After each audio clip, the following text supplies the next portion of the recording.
दफ्तन जंगल की खामोश फिजा गोलियों की आवाज से गूंज उठी। पहली गोली राम प्रकाश को लगी और वो जमीन पर गिर पड़ा। मान सिंह जो उसके पीछे चल रहा था ठोकर खा कर गिर पड़ा। मुन्ना ने हसरत मागी से काम लेते हुए फूलन को भी जमीन पर गिराया और खुद भी गिर गया। गोलियां मुसलसल चल रही थी। फूलन ने लुढ़कना शुरू कर दिया और लुढ़कते हुए करीबी दरख्तों की ओट में चली गई और फिल फोर जवाबी फायर शुरू कर दिए। इसके साथियों ने भी पोजीशन संभाल ली और मान सिंह भी आड़ लेता हुआ दरख्तों के पास चला गया। फूला ने देखा कि मनशा राम भी जमीन पर गिर गया था और इसके मुंह से खून जारी हो गया था। फूलन ने महसूस किया कि वो कुछ कहने की कोशिश कर रहा था, लेकिन इसके मुंह से कोई आवाज नहीं निकल सकी और इसकी नाक से भी खून बहने लगा। फूलन के देखते ही इसकी आंखें बंद हो गई और इसने दम तोड़ दिया। इधर राम प्रकाश शदीद जख्मी हालत में उठने की कोशिश कर रहा था।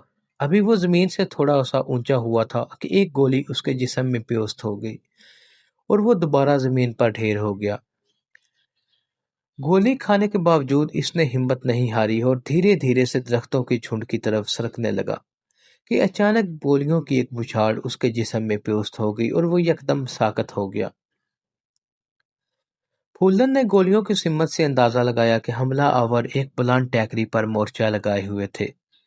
नीचे से इनके जिस्म का कोई हिस्सा नजर नहीं आता था, यहाँ तक कि इनके राइफलों की नाली भी दिखाई नहीं देती थी। इन्होंने निहायत महफूज जगह पर मोर्चा लगाया था। फुल्लन ने जब अपने साथियों का जायजा लिया तो इसे ये देखकर हैरत हुई कि वो सब के सब सलामत थे, किसी को जरा सी भी खराश नहीं आई थी। घनश्याम के दोनों आदमी जो सबसे आगे थे इनके लिए ढाल बन गए थे। फुल्लन ने गुस्से से कहा, हमारे साथ धोखा किया गया है। मैंने पहले ही कह दिया था कि इन कुत्तों पर भरोसा नहीं किया जा सकता। हमला आफरों की तादाद बहुत ज्यादा थी और इनके पास असला भी बहुत ज्यादा था, लिहाजा फुल्लन ने अपने साथियों को हुक्म दिया कि वो फायरिंग करते हुए पीछे हटना शुरू कर दें। इधर पुलिस पार्टी भी इन्हें खत्म करने का तहिया किए हुए थी। इन्हें इससे बेहतर मौका और कोई नहीं मिल सकता था और इस पार्टी में जिन नौजवानों को शामिल किया गया था वो यकीनन गुरिल्ला जंग के माहिर थे। जब फूलन ने पीछे हटना शुरू किया तो इन्होंने आगे बढ़ना शुरू कर दिया। ताहम फूलन देवी भी अनाड़ी नहीं थी। वो इत्मीनान से पीछे हटती रही और ये सिलसिला कई मील तक जारी रहा। गोलियां भी चलती रही लेकिन किसी की तरफ से कोई जानी नुकसान नहीं हुआ। फायरिंग की वजह से जंगल की मखलूक में खलबली मची हुई थी। परिंदे फड़फड़ाते हुए फिजा में बुलंद हो रहे थे और जानवर बदहवासी के साथ इधर उधर दौड़ रहे थे। ये जिंदगी और मौत का ताकुब कई घंटों तक जारी रहा, यहाँ तक कि सूरज गुरूब हो गया और तरीकी ने जंगल को अपनी लपेट में लेना शुरू कर दिया और बिलाखिर फायरिंग की आवाजें बंद हो गई और ताकुब करने वाले पुलिस पार्टी नाकाम वापस चली गई। फूलन देवी और मान सिंह आखिरी वक्त तक साथ रहे थे और उनके दीगर साथी दूर तक बिखरे हुए थे। जब सन्नाटा हो गया तो वो एहतियात के साथ एक दूसरे को आवाजें देते हुए अपनी शिनाख्त करवाते हुए एक जगह पर जमा होना शुरू हो गए। चौंका हर तरफ तरीकी फैल चुकी थी, इसलिए इस बात का अंदेशा था कि कोई शख्स अपने किसी आदमी को दुश्मन समझकर फायर न कर दे। जब सब इकट्ठे हुए तो मान सिंह ने इनकी गिनती की और कहा, सब सलामत हैं, एक भी आदमी कम नहीं है। फूलन ने गुस्से से कहा, हमें किसने धोखा दिया है? अब बाबा घनश्याम को भी पता चल जाएगा कि पुलिस वाले कितने शरीफ हैं। दिन भर की भाग दौड़ के बाद सब लोग बुरी तरह थक चुके थे। इन्होंने एक महफूज जगह मुंतखब की और वहां बिस्तर लगा दिए।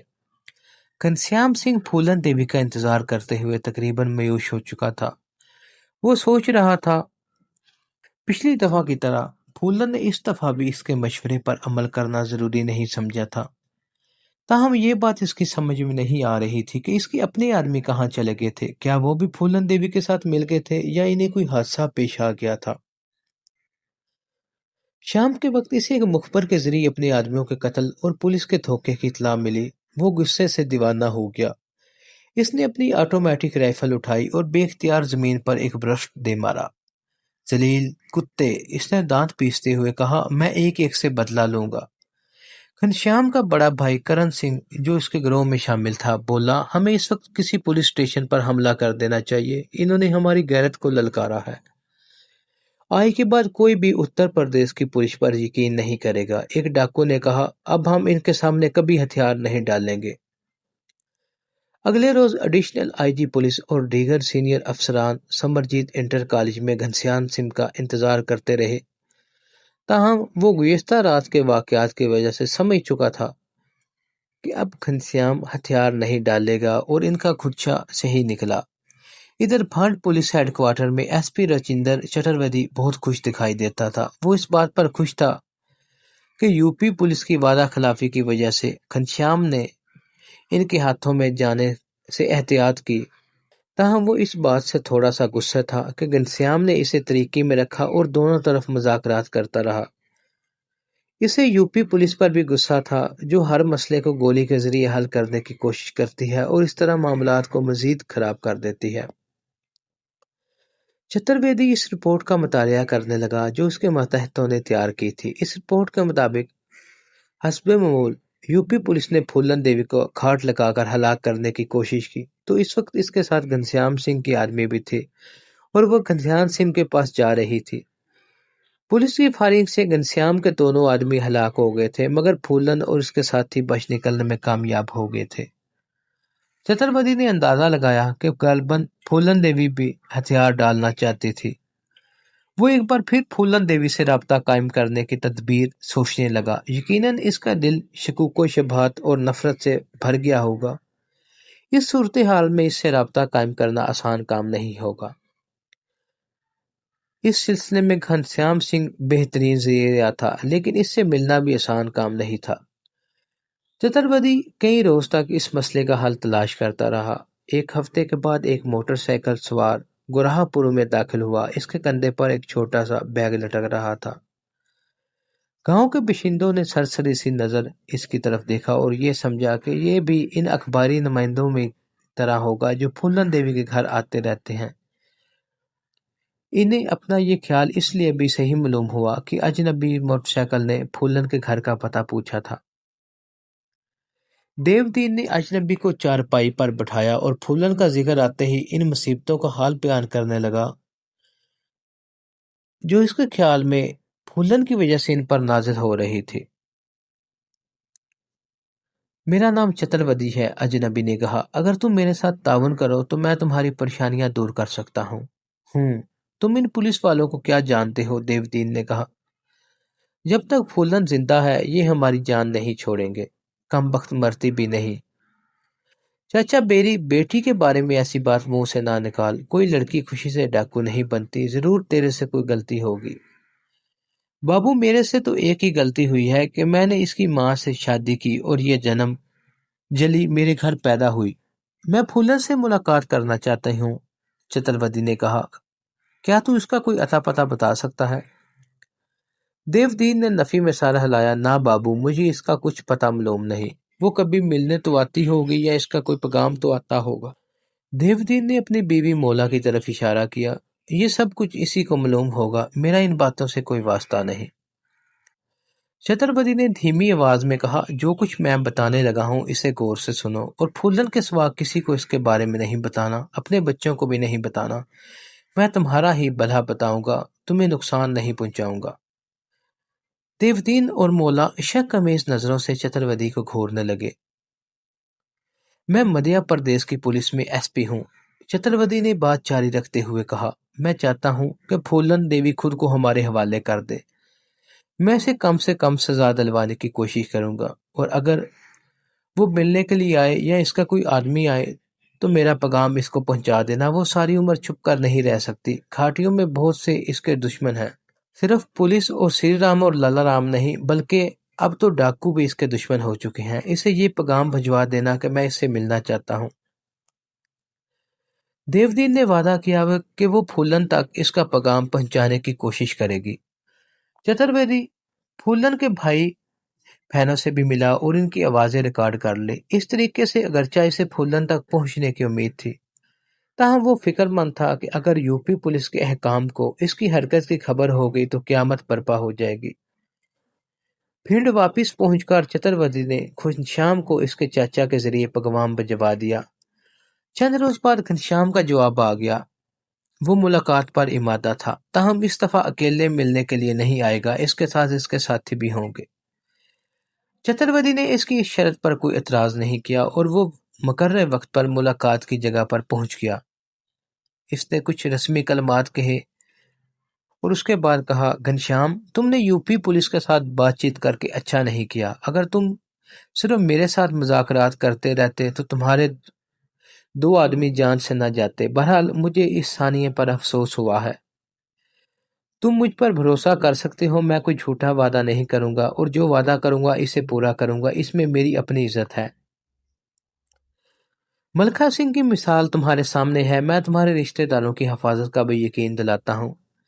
پھولن دیوی تمہارے ساتھ ہتھیار ڈالنے پر تیار ہو تو میں اس کے خاندان کو بھی تحفظ دوں گا۔ چند روز پہلے میں اس کے گھر گیا تھا، میں نے انہیں یقین دلایا ہے کہ انہیں کسی قسم کی تکلیف نہیں پہنچائی جائے گی۔ گھنشیام سنگھ نے حیرت سے کہا، کیا تم یو پی گئے تھے؟ تم اچھی طرح جانتے ہو کہ وہاں کی پولیس اپنے علاقے میں کسی کی مداخلت برداشت نہیں کر سکتی۔ میں ایک ہمدرد کی حیثیت سے پھولن کے گھر گیا تھا۔ پولیس افسر خواہ وردی میں ہو یا سادہ کپڑوں میں، وہ پولیس افسر ہی رہتا ہے۔ میں چاہتا ہوں کہ تم پھولن کو میرا پیغام پہنچا دو۔ چتروردی نے کہا، میں اس سے ملاقات کرنا چاہتا ہوں، اور ہاں، مسلم سے بھی بات کرنا۔ میں تمہارا پیغام پھولن دیوی تک پہنچا دوں گا، گھنشیام سنگھ نے کہا۔ پر امید نہیں ہوں کہ وہ اس پر دھیان دے گی۔ یو پی پولیس نے اس کے ساتھ جو کچھ کیا ہے، اس کے بعد اس سے کسی بات کی توقع نہیں کی جا سکتی۔ اگر وہ ملاقات پر تیار ہو جائے تو پھر میں اسے ساری بات سمجھا دوں گا۔ سب لوگ ایک جیسے نہیں ہوتے۔ کچھ دیر بعد چتروردی نے اپنے راستے پر ہو لیا۔ اسے یقین تھا کہ اس کی کوشش ضرور کامیاب ہوگی، اور یہ بات اس کے لیے خوشگوار تھی کہ اس کا ڈاکوؤں سے رابطہ قائم تھا۔ جہاں تک یو پی پولیس والوں کا تعلق تھا، وہ اپنی کشتیاں جلا چکے تھے۔ چند روز بعد چتروردی کو گھنشیام کا پیغام ملا۔ وہ اس سے ایک اور ملاقات کرنا چاہتا تھا۔ چتروردی یہ پیغام دیکھ کر خوش ہوا۔ وہ سمجھ گیا کہ بات آگے بڑھی ہے۔ اگلے روز وہ مقررہ جگہ پر پہنچ گیا۔ پھولن نے خبر بھجوائی ہے، گھنشیام سنگھ نے کہا، کہ وہ تم سے ملنے کے لیے تیار ہے۔ چتروردی کو اپنے کانوں پر یقین نہیں آیا۔ ڈاکوؤں کی ملکہ کی طرف سے یہ پہلا موکول پیغام تھا۔ اس کا یہ کہنا تھا، وہ پہلا پولیس افسر تھا جس کو یہ حیثیت موصول پھولن کی طرف سے ہوئی تھی، کیونکہ اس سے پہلے صرف پھولن کی طرف سے پولیس کو گالیاں اور دھمکیاں ہی ملتی رہتی تھی۔ کیا تم نے پھولن سے بات کی ہے؟ چتروردی نے پوچھا۔ کیا وہ ہتھیار ڈالنے پر تیار ہے؟ گھنشیام اس کے سوالوں کو نظر انداز کرتا ہوا بولا۔ پھولن نے اپنے پیغام میں یہ بھی کہا ہے کہ جو شخص اس سے بات کرنے آئے وہ قابل اعتماد ہو اور سوالات کے جواب دے سکتا ہو، یعنی کہ بااختیار ہو۔ جہاں تک قابل اعتماد کی بات ہے، اس کی تم خود بھی گواہی دے سکتے ہو۔ پھولن دیوی کو بتا دینا کہ اس کے ساتھ ہرگز دھوکہ نہیں کیا جائے گا۔ البتہ اس کی دوسری شرطیں پوری کرنے کے لیے مجھے تھوڑا سا وقت درکار ہوگا۔ ہمارے پاس وقت کی کوئی کمی نہیں ہے، گھنشیام سنگھ نے کہا، نہ ہی کسی بات کی جلدی ہے۔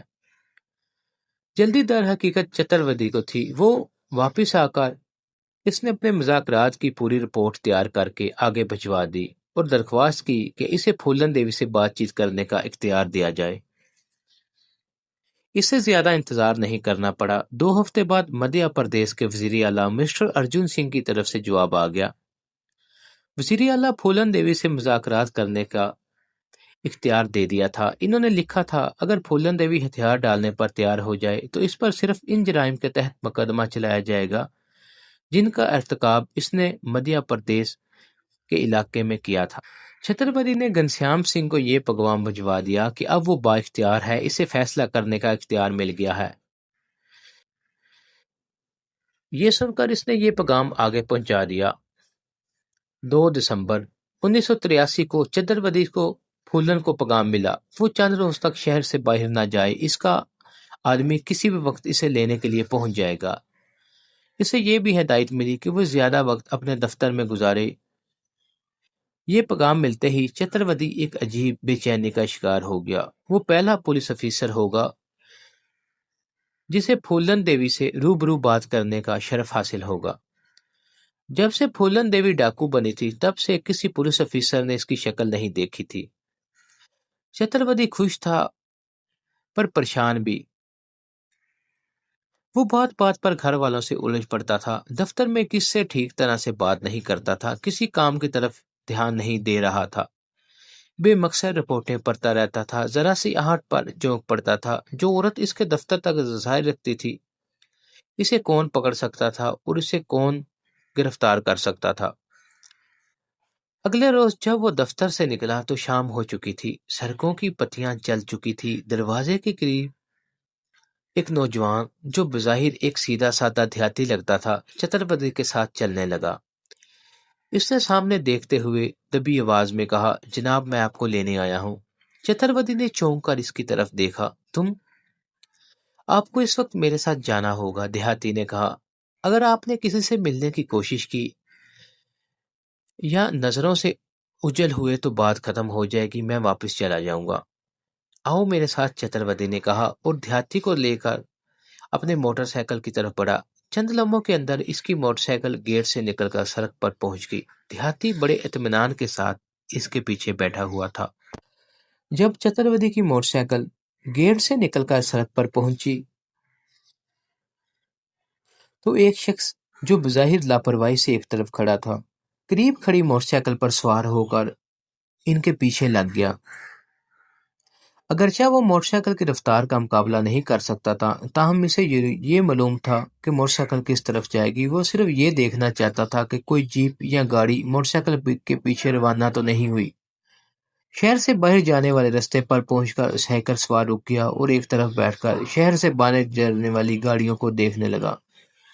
ادھر جب چھترپتی کی موٹر سائیکل پہلے گاؤں کے قریب سے گزری تو ایک دوسرا سائیکل سوار اس کے پیچھے لگ گیا۔ اگلے گاؤں میں ایک اور سائیکل سوار چھترپتی کا منتظر تھا۔ تعاقب کرنے والا سائیکل سوار اگر پیچھے رہ بھی جائے تو کوئی فرق نہ پڑتا تھا۔ اگلے گاؤں پہنچ کر اسے یہ خبر مل جاتی کہ پولیس افسر وہاں سے گزر کر چلا گیا ہے۔ یہاں پر اس کی ذمہ داری ختم ہو جاتی ہے اور اگلے سائیکل سوار کی ذمہ داری شروع ہو جاتی ہے۔ یہ وہ جاسوسی کا جال تھا جو گھاٹیوں میں زندہ رہنے کے لیے ضروری تھا۔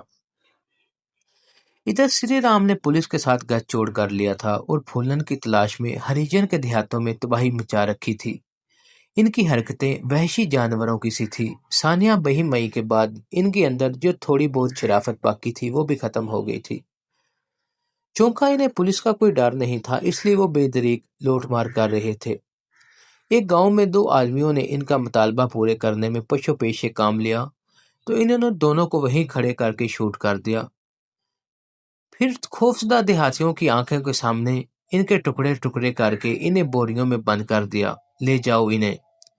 لالا رام نے دیہاتیوں سے کہا، انہیں کچرے میں ڈال دو، لے جا کر یہاں۔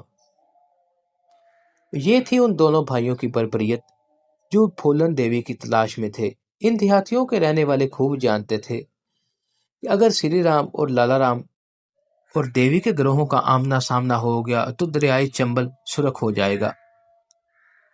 اتر پردیش کی پولیس کو مخبروں کے ذریعے خبر ملی کہ پھولن دیو مدھیہ پردیش میں ہے اور وہاں کی پولیس کے ساتھ مذاکرات کر رہی ہے۔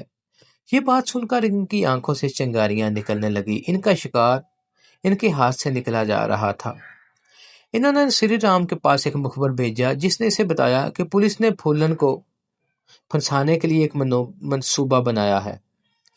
سری رام نے کہکا لگایا، پولیس تو روز ہی ایک منصوبہ بناتی ہے، اب جو منصوبہ بنایا ہے وہ کاریگر ثابت ہوگا۔ مخبر نے کہا، تم لوگ پھولن کے گاؤں پر حملہ کرو گے اور خوب لوٹ مار مچاؤ گے۔ پھولن کو جب اس بات کی اطلاع ملے گی تو وہ دوڑی آئے گی اور پولیس اس کا انتظار کر رہی ہوگی۔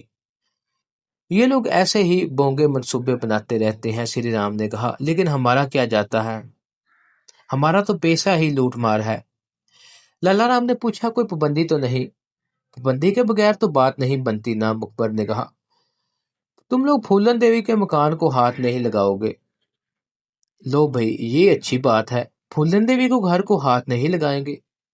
چونکہ تم لوگ انتقام کی آگ میں جل رہے ہو، اس لیے پولیس کے دل میں یہ اندیشہ ہے کہ اگر پھولن کے گھر میں گھسے تو پھر وہاں کسی کو زندہ نہیں چھوڑو گے، اور جب پھولن کو یہ بات معلوم ہوگی تو وہ کبھی یہاں کا رخ نہیں کرے گی۔ جب کوئی باقی نہیں بچے گا تو وہ کس کو بچانے ادھر آئے گی۔ اور دوسری بات یہ ہے کہ یہ لوگ کم از کم 24 گھنٹے گاؤں میں رہیں گے۔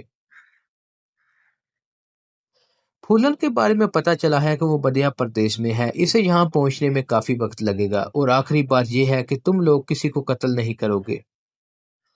एक हफ्ते के बाद श्री राम अपने गिरोह के साथ हवाई फायरिंग करता हुआ गोराहपुर में दाखिल हुआ। चौंका कार्रवाई पुलिस की इमा पर हुई थी, इसलिए डाकुओं ने वहां जबरदस्त तबाही मचाई। इन्होंने मर्दों को राइफलों के कुंडों से मारा, औरतों की बेहुरमती की। ताहम जैसा कि इन्होंने कहा गया था, इन्होंने फूलन देवी के घर का रुख नहीं किया।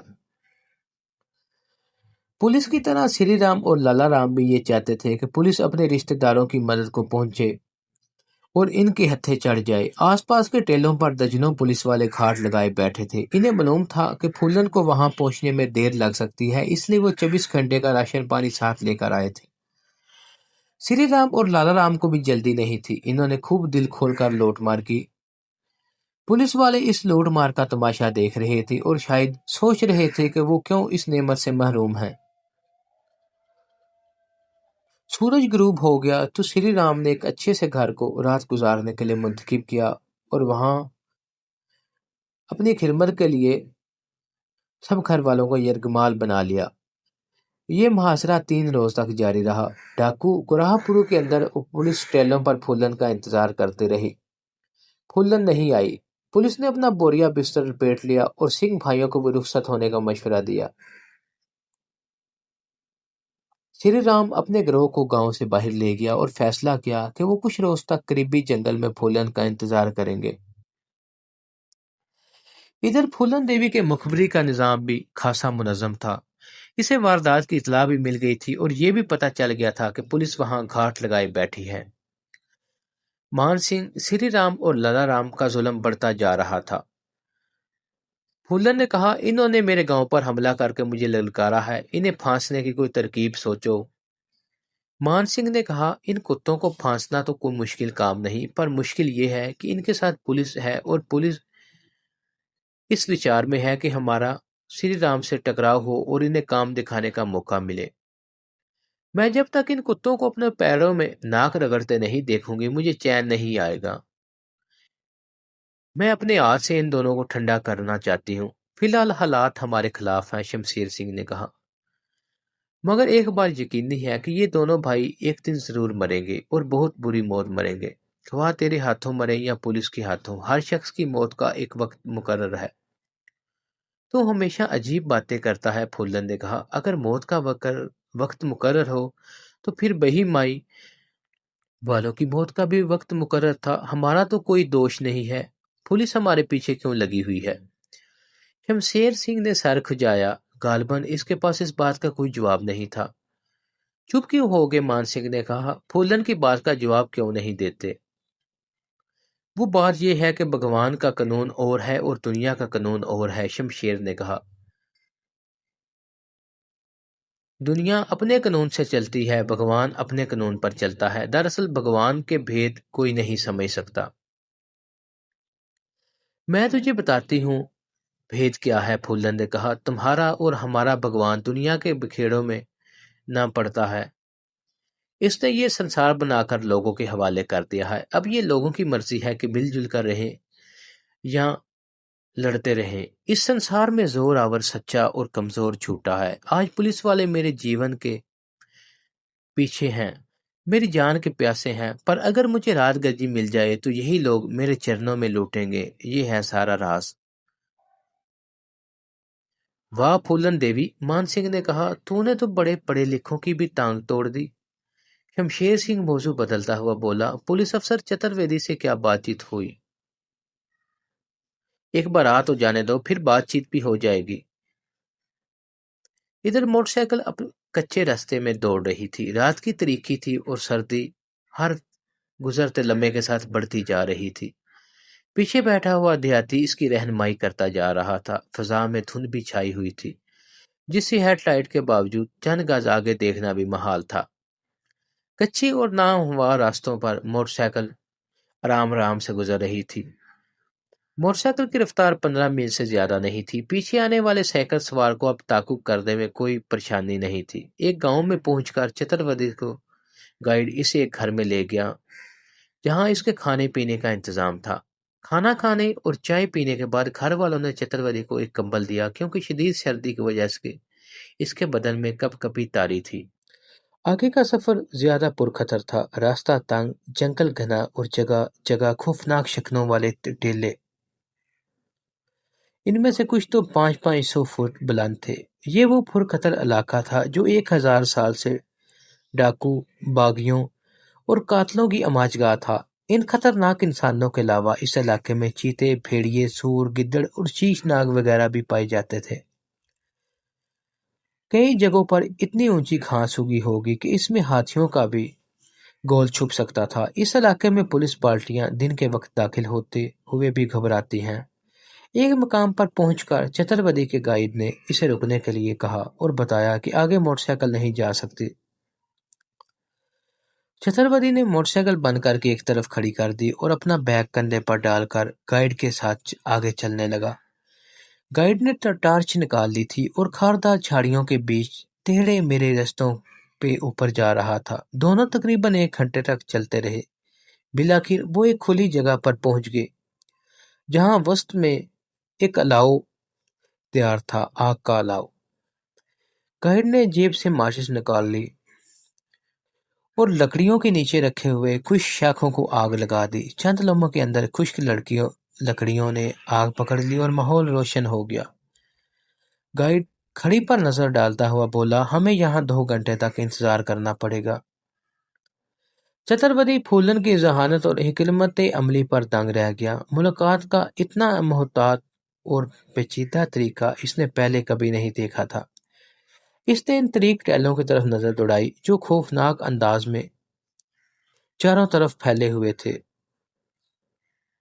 शायद फूलन देवी और उसके साथी इन टहलों पर बैठे इसे देख रहे थे।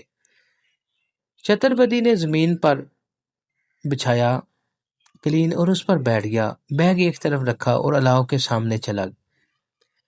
फिर से रवाना होने के बाद इसने अब पहली मर्तबा अपने गाइड को गौर से देखा था। इसकी मूंछें घनी और किनारों से झुकी हुई थी, बाल लंबे। वो एक सीधा साधा देहाती की बजाय एक डाकू अब लग रहा था। महाराज, थोड़ा सा आराम कर लें, इसने चतुर्वेदी को मशवरा दिया। अभी और आगे जाना है।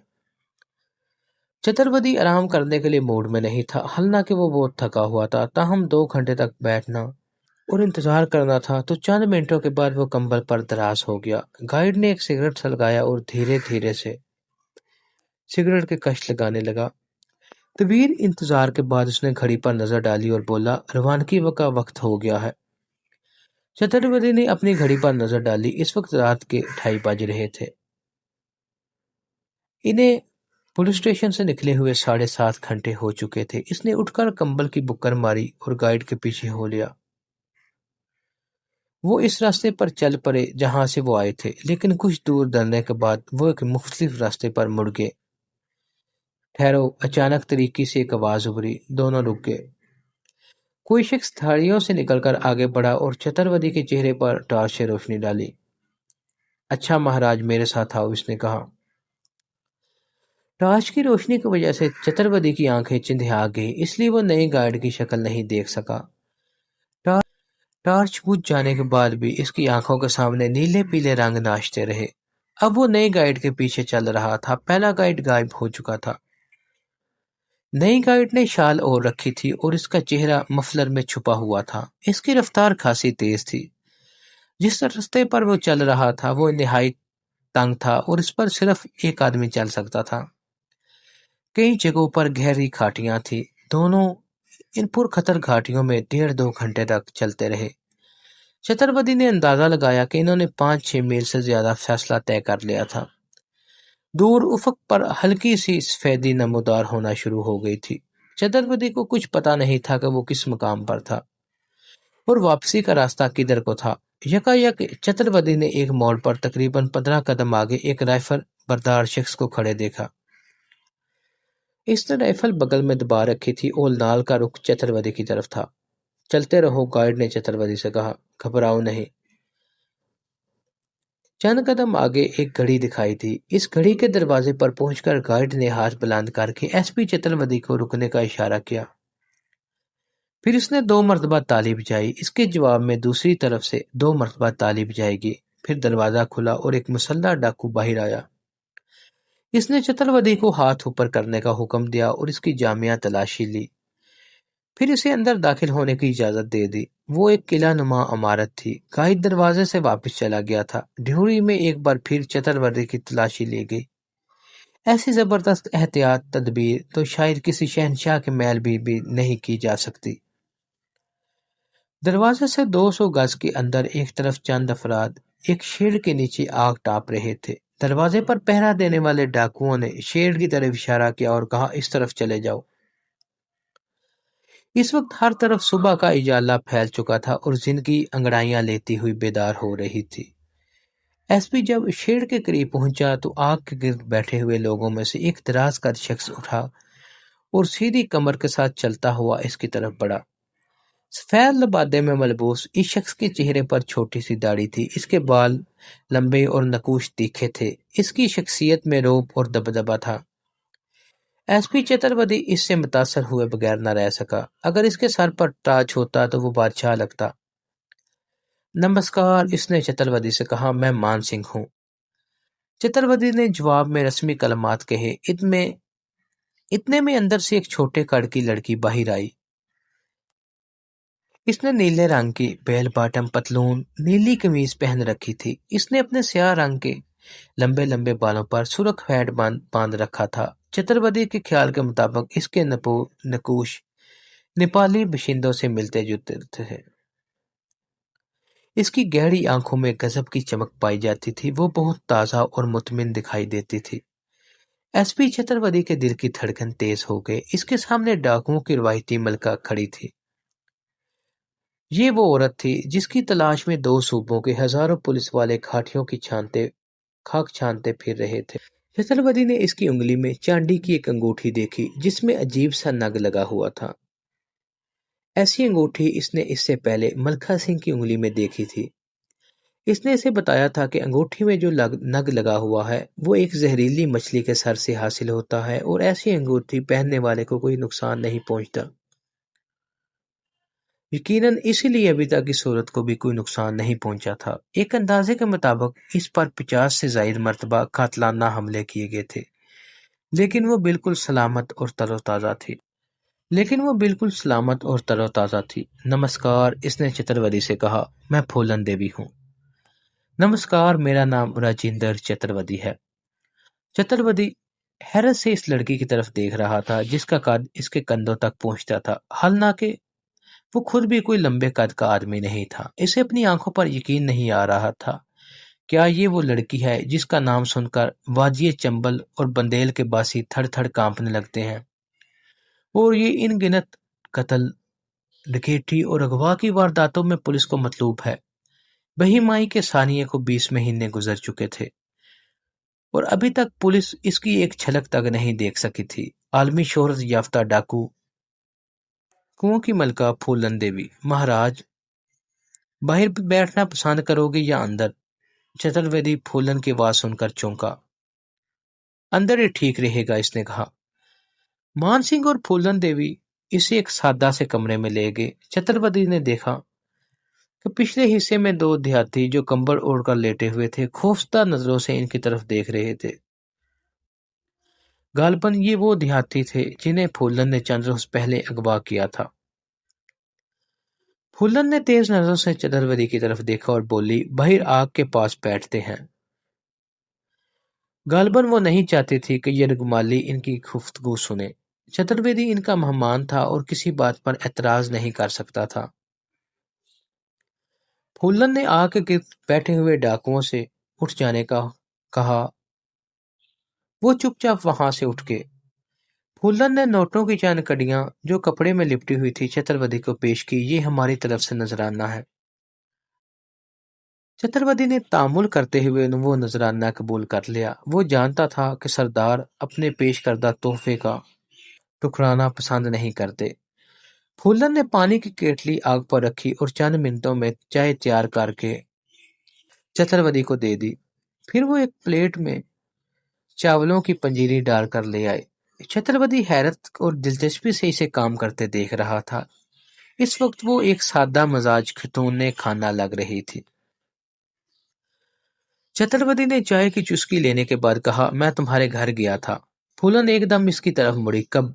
इसने तेजी से पूछा। इसके लहजे में तलखी और गुस्सा पाया जाता था। क्यों गए थे? ये पिछले माह की बात है, चतुर्वेदी ने जवाब दिया। मैं तुम्हारे घर वालों को तसल्ली देने गया था और तुम्हारे लिए पैगाम भी दिया था। मेरा भाई कैसा था? माँ का क्या हाल है? मुन्नी से भी मिले थे? हाँ, मैं सबसे मिला था, सब खैरियत है। फूलन देवी अचानक तेज में आ गई। झूठे कमीने, मुझे धोखा दे रही हो। मैं तेरी चुकनी चौड़ी बातें सुनकर खुश होने वाली नहीं। मुझे कैसे यकीन आए कि तू इनसे मिलने गया था? चतुर्वेदी ने फूलन के गुस्से पर किसी रद्द अमल का इजहार नहीं किया। वो खूब जानता था कि इसके मुखातब एक खतरनाक कातला थी। वो जरा सी बात पर इसे कत्ल कर सकती थी। इसके लिए आदमियों को कत्ल करना ऐसा ही था जैसे चोंटियों को मसल देना। मैं तुम्हारे घर वालों की आवाजें रिकॉर्ड करके लाया हूँ, चतुर्वेदी ने इत्मीनान से कहा। फिर इसने अपने बैग से छोटा सा टेप रिकॉर्डर निकाला और एक टेप लगाकर इसे ऑन कर दिया। इसके साथ ही फूलन के बहन भाइयों की आवाजें उभरने लगी। वो सब खैरियत से थे। फिर मोला की आवाज आई। इसने कहा, वो और बाकी घर वाले ठीक ठाक हैं। कुछ अरसे से वहां कोई गड़बड़ नहीं हुई। फूलन के गांव की गायें भी खैरियत से है। बकरियां इसके लिए उदास है। आखिर में फूलन ने अपने बाप की आवाज सुनी। इसके चेहरे का तनाव दूर हो गया। वो बेख्तियार हंसने लगी। जब इसकी हंसी रुकी तो इसने चतुर्वेदी से कहा, मेरे पास क्यों आए हो? मुझसे क्या चाहते हो? चतुर्वेदी ने मोहताज अंदाज में कहा, मेरा ख्याल ये है कि ये सवाल मुझे तुमसे करना चाहिए कि तुम मुझसे क्या चाहती हो या क्या तवक्को रखती हो। मैं तेरी शक्ल देखना चाहती थी। चतुर्वेदी जानता था कि फूलन इसके साथ चोहे बिल्ली वाला खेल खेलना चाहती थी। इसने कहा, मैं कोई फिल्मी हीरो तो नहीं हूं। मैं इसलिए तुम्हारे पास आया हूं कि मैं चाहता हूं कि तुम खुद को पुलिस के हवाले कर दो। फूलन का चेहरा गुस्से से सुर्ख हो गया। इसने एसपी को गाली दी और कहा, तू अपने आप को क्या समझता है? मैं ऐसे ही अपने आप को पुलिस के हवाले कर दूं? मैं फूलन देवी हूँ, डाकुओं की मलका। मैं यहाँ खड़े खड़े तुझे कत्ल कर सकती हूँ या तेरी टांगें तड़वा कर तुझे वापस भेज सकती हूँ। क्या तू मुझे बच्चा जमोरा समझता है कि मैं तेरी चुटकी बजाने पर तेरे पीछे चल पड़ूंगी? एसपी चतुर्वेदी ने महसूस किया कि इसकी कुव्वते बर्दाश्त जवाब दे जाएगी। वो रात भर के सफर के बाद सख्त थका हुआ और तलख बातें सुनने के लिए इतनी दूर से नहीं आया था। वो पहले ही बहुत थका हुआ था। इधर जब फूलन के साथियों ने इसे गुस्से में बातें करते सुना तो राइफलें तान कर आगे आ गए। इनके तेवर बता रहे थे कि वो फूलन के एक इशारे पर एसपी का बदन छलनी कर देंगे। मान सिंह ने खतरे की बू सूंघते ही गुफ्तगू का मौजू बदला और एसपी से कहा, आओ, मैं अपने दूसरे साथियों से तुम्हारी मुलाकात करवाता हूँ। चतुर्वेदी ने भी इस मौके को गनीमत जाना और उठकर दूसरे डाकुओं से मिलने लगा। डाकुओं ने अपना गिरोहों का तारुफ करवाना शुरू कर दिया। इनमें मोहन सिंह, गोवंश, शमशेर वगैरह के गिरोह ज्यादा आम मशहूर थे। इन्होंने एसपी से कई सवालात भी किए। चंद लम्हों के अंदर इन्हें एहसास हो गया कि वो एक नरम मिजाज खुश इखलाक आदमी से बात कर रहे हैं। लिहाजा थोड़ी देर पहले इनके चेहरों पर जो तनाव नजर आ रहा था वो दूर हो गया। फूलन भी इनकी बातों में शरीक हो गई और दोबारा पुरसकून दिखाई देने लगी। चतुर्वेदी भी समझ गया कि अब फूलन के साथ बात करना आसान काम नहीं था, इसलिए वो बहुत मुहतात था। थोड़ी देर में फूलन आटा गूंदने और पराठे पकाने लगी। वो एक बार फिर सीधी सादी घरेलू औरत नजर आ रही थी। आज तुम मेरे हाथ का पका हुआ नाश्ता करोगे, इसने कहा। उंगलियां चाटते रह जाओगे। चतुर्वेदी कहना चाहता था कि कहाँ अगवा, कत्ल आम और डकैती और कहाँ नाश्ता। इसने चुप रहने में ही आफियत समझी। वो आग के पास बैठकर फूलन को पराठे पकाते देखने लगा। थोड़ी देर पर फूलन ने कहा, अगर मैं खुद को पुलिस के हवाले कर दूं तो क्या मुझे फांसी पर लटका दोगे? चतुर्वेदी ने नफी में सारा लाया। जो डाकू खुद को पुलिस के हवाले कर देते हैं इन्हें फांसी नहीं दी जाती, लेकिन जो पकड़े जाते हैं इनकी बात और है। तुम लोग तो पकड़ते ही नहीं, सीधी गोली मार के खत्म कर देते हो। फूलन ने कहा, इंसान को इंसान नहीं कुत्ता समझते हो। मैंने बेईमानी में जो कुछ किया है क्या तुम इसे माफ कर दोगे? बहीमाई उत्तर प्रदेश में है। हम इस वक्त मध्य प्रदेश में बैठे हैं। अगर तुम खुद को हमारे हवाले कर दोगी तो सिर्फ इन वारदातों पर मुकदमा चलाएंगे जो हमारे यहाँ दर्ज है। कौन सी वारदातें? मेरा ख्याल है कि मध्य प्रदेश में तुम्हारे खिलाफ कोई रिपोर्ट दर्ज नहीं कराएगी, तो फिर तुम किस बात का मुकदमा चलाओगे? दुनिया को दिखाने के लिए कोई झूठा मुकदमा दर्ज कर लेंगे, मसलन गैर कानूनी असला रखने का। मेरी शर्तें मान लोगे?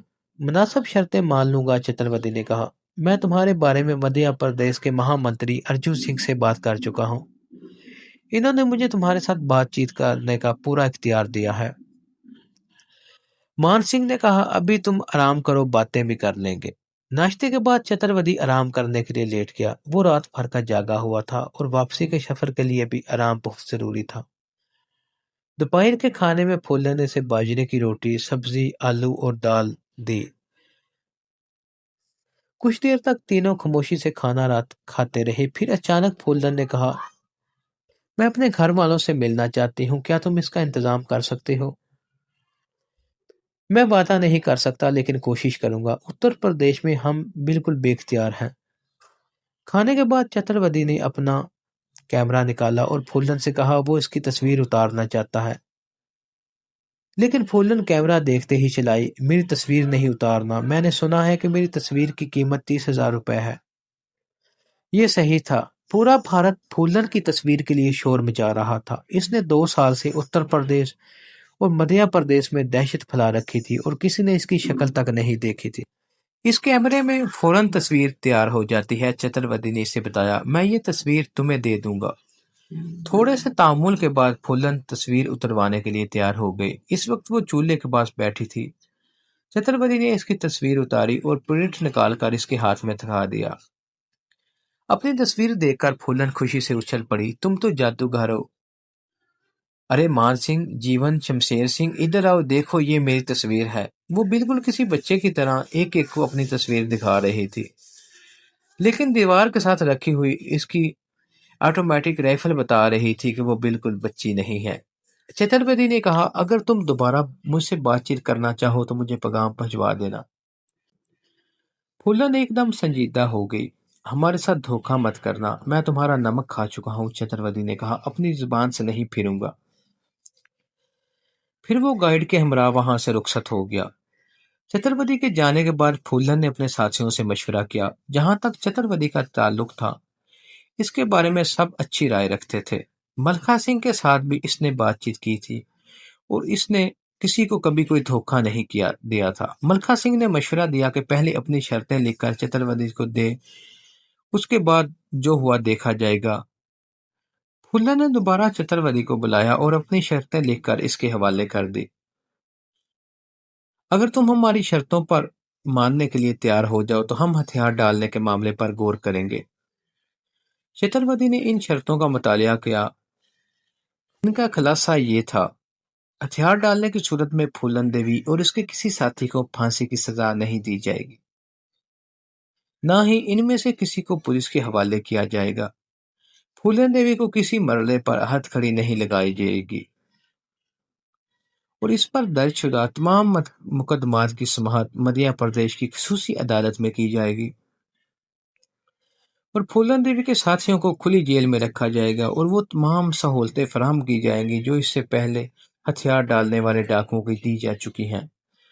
फूलन देवी और मान सिंह के घर वालों को मध्य प्रदेश में मुंतकिल कर दिया जाएगा और पुलिस इन्हें वहां अपने खर्च पर मुंतकिल करेगी।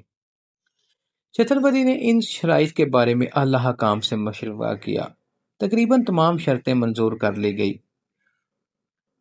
इसने फूलन से 3-4 मुलाकातें और की। हर मुलाकात के लिए इसे तवील और थकावट देने वाला सफर तय करना पड़ता। फूलन और मान सिंह के घर वालों की रिहाइश और मुंतकली के ज़मन में इसने फूलन से कहा, जहां तक मध्य प्रदेश में रिहाइश फराहम करने का ताल्लुक है, इसका इंतजाम हो जाएगा। इस मामले में असूली मंजूरी मैंने सरकारी तौर पर हासिल कर ली है और तुम्हारे और मान सिंह के घर वालों के मुंतकली के बारे में मैं जल्द ही बेहतर इंतजाम कर लूंगा।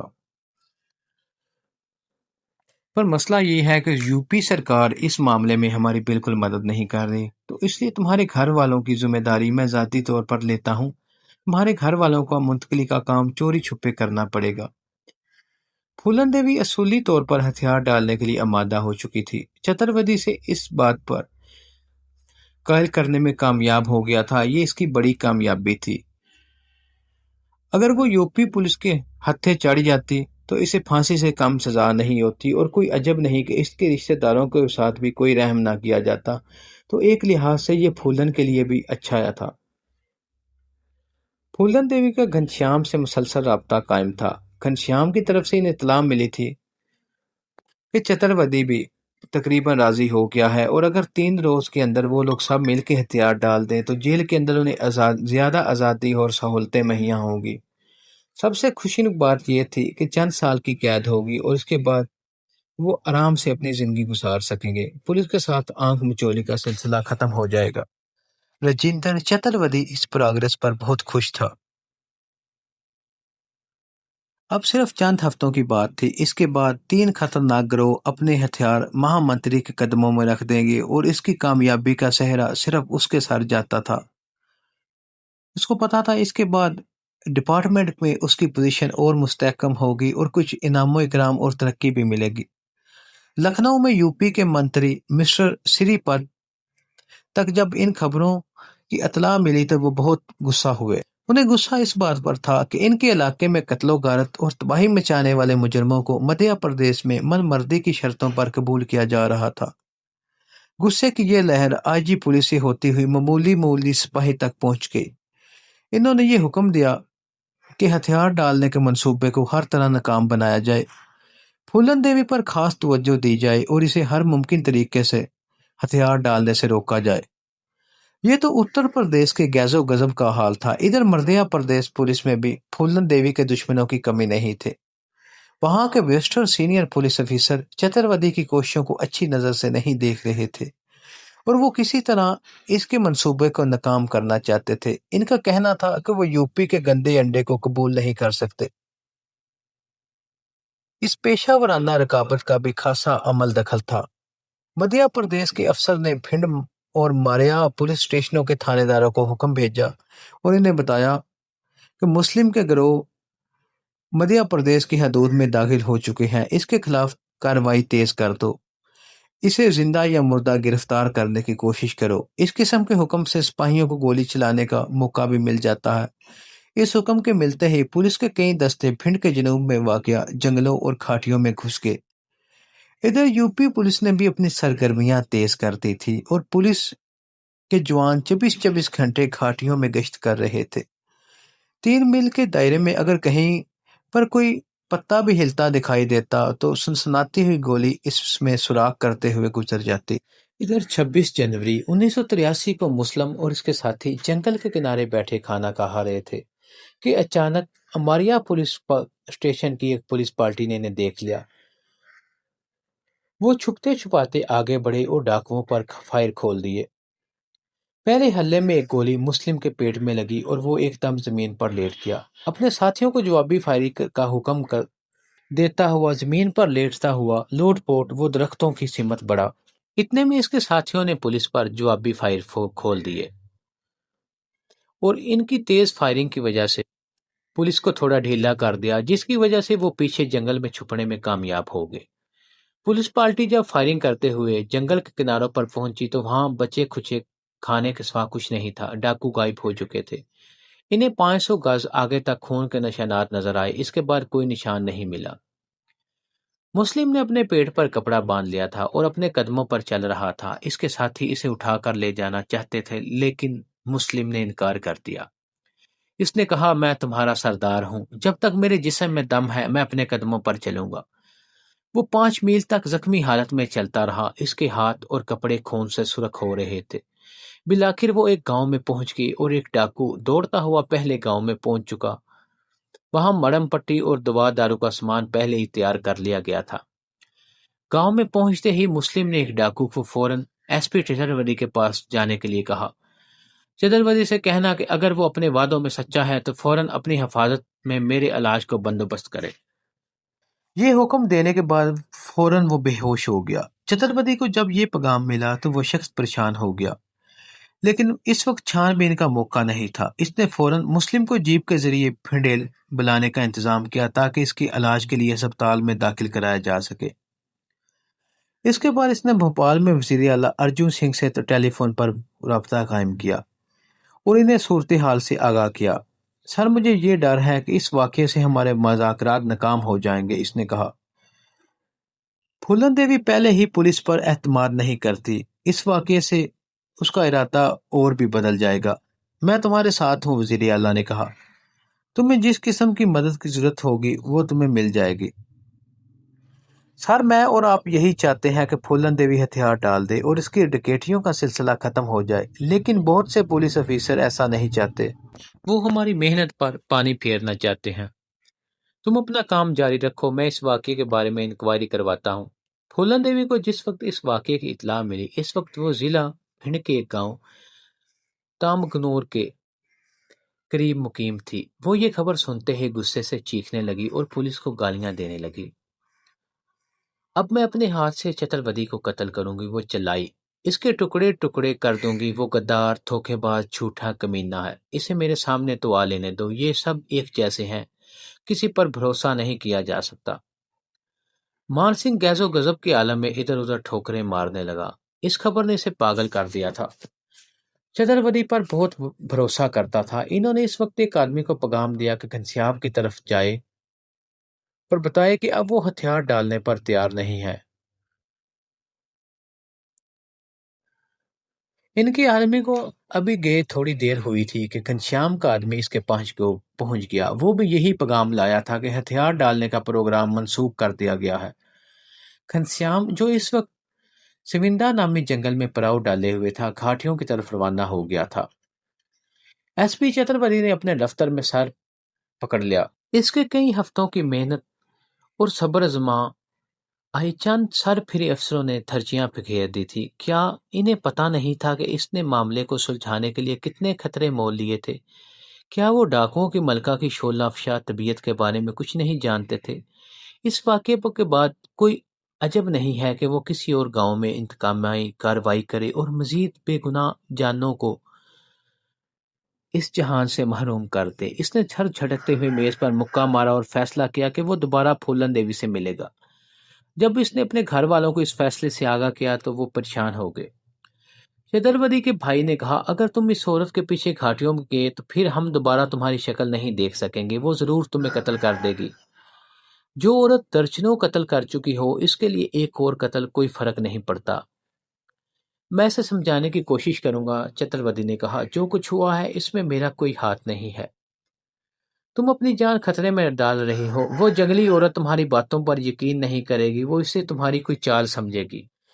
لیکن چتروردی نے خطرے میں کودنے کا فیصلہ کر لیا تھا۔ اس نے درمیانی آدمی کے ذریعے پھولن کو پیغام بھجوایا کہ وہ اس سے ملنا چاہتا ہے۔ جب پھولن دیوی کے پاس چتروردی کا پیغام پہنچا تو وہ غصے سے پاگل ہو گئی۔ اس نے ایلچی کو پکڑ لیا اور اسے مکوں اور ٹھوکروں سے مارنے لگی۔ وہ کتا اب بھی مجھ سے ملنا چاہتا ہے، کیا نیا چکر ہے؟ ہیلی کاپٹر سے ہم پر بم برسائے گا، اپنے ٹھیلے میں گرنیڈ بھر کر لائے گا۔ بھیج دے اس کو میرا پیغام، میرا نام پھولن دیوی ہے اور اس کی اس غداری کے بعد اس کی موت میرے ہاتھوں سے ہوگی، کیونکہ پھولن دیوی غداروں کو کبھی معاف نہیں کرتی۔ دیوی جی، مجھ پر رحم کریں، ایلچی نے ہاتھ دھوڑے، میں تو صرف پیغام لے کر آیا ہوں۔ مان سنگھ پھولن کو سمجھاتا ہوا بولا، یہ آدمی کہہ رہا ہے کہ اس میں چتروردی کی کوئی غلطی نہیں ہے، اس نے گولی چلانے کا حکم نہیں دیا تھا، اسے خود بھی پتہ نہیں تھا۔ پتہ تو اسے تب چلے گا ایک بار آئے تو صحیح میرے سامنے۔ مان سنگھ تو بہت سیدھا آدمی ہے، ان کے چھل اور فریب نہیں سمجھ سکتا، یہ لوگ کسی دن ہمیں گھیر کر مار ڈالیں گے۔ یہ بات نہیں پھولن دیوی، ایلچی نے کہا، ایس پی صاحب بہت شریف آدمی ہیں، تم ان سے ملاقات تو کر لو۔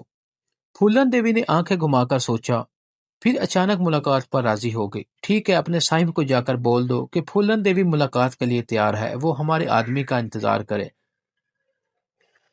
ایلچی نے واپس جا کر چتروردی کو پھولن دیوی کا پیغام دے دیا اور ساتھ ہی یہ بھی کہا کہ پھولن دیوی کے ارادے اچھے نہیں لگتے، اگر وہ نہ جائے تو اچھا ہے۔ لیکن چتروردی جانے کا فیصلہ کر چکا تھا۔ एसपी चतुर्वेदी की एलची को रुखसत करने के बाद फूलन देवी किसी सपसलार की तरह हरकत में आ गई। इसने सबसे पहले तो अपने गिरोह को कूच करने की हुक्म दिया। इसके बाद इसने डाकुओं को अपने पास बुलाया।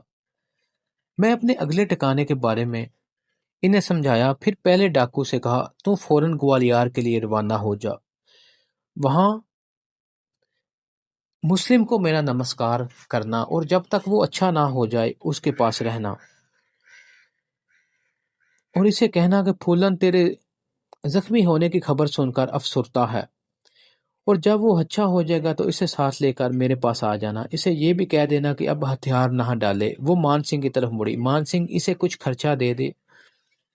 और इसने दूसरे डाकू से कहा, मुस्लिम के साथियों के पास जा और उन्हें यहाँ बुला ला। इनसे कहना फूलन देवी ने बुलाया है।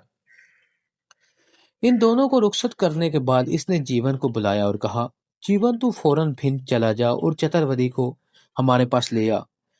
जीवन ने सर को खम किया। जो हुक्म देवी जी। जीवन हुक्म का बंदा है। मान सिंह ने कहा, फूलन देवी तेरी बात मेरी समझ में नहीं आई। अगर तूने हथियार नहीं डालने तो फिर चतुर्वेदी को बुलाने की क्या जरूरत है। फूलन ने आंखें घुमाकर मान सिंह की तरफ देखा। मैं चतुर्वेदी को नहीं बुला रही, इसको अगवा करवा रही हूँ। मैं इसको बताना चाहती हूँ कि फूलन देवी के हाथ बहुत लंबे हैं। अगर मैं हथियार डालने की बात करूँ तो किसी के डर की वजह से नहीं करूँ, अपनी मर्जी से करूँ। थोड़ा सोच विचार कर ले, मान सिंह ने कहा। पुलिस से छेड़छाड़ अच्छी नहीं है, और तू देख चतुर्वेदी बुरा आदमी नहीं है। मान सिंह, आजकल कमजोर को कोई अच्छा नहीं समझता है और ना कोई पूछता है। गुराहपुरु ददाली फूलन देवी के पास तो कोई पुलिस बातचीत करने के लिए नहीं आया करती थी। इन्होंने मेरी ताकत देखी है, तभी तो अब मेरे घर में कुत्ते की तरह दुम हलाते आते हैं और सुलह की बात करते हैं। मान सिंह ने दाढ़ी पर हाथ फेरा। बात तो तू ठीक कहती है फूलन देवी, पर तूने चतुर्वेदी का ही चुनाव क्यों किया है। इस जग में और भी बड़े बड़े सूर पड़े हैं। फिक्र नहीं कर मान, अब सबकी बारी आने वाली है। जीवन, जरा होशियारी से जाना। चतुर्वेदी को ये पता न चले कि हम उसको अगवा करने के लिए आए हैं। चंद मिनटों के अंदर जीवन फंड के लिए रवाना हो गया।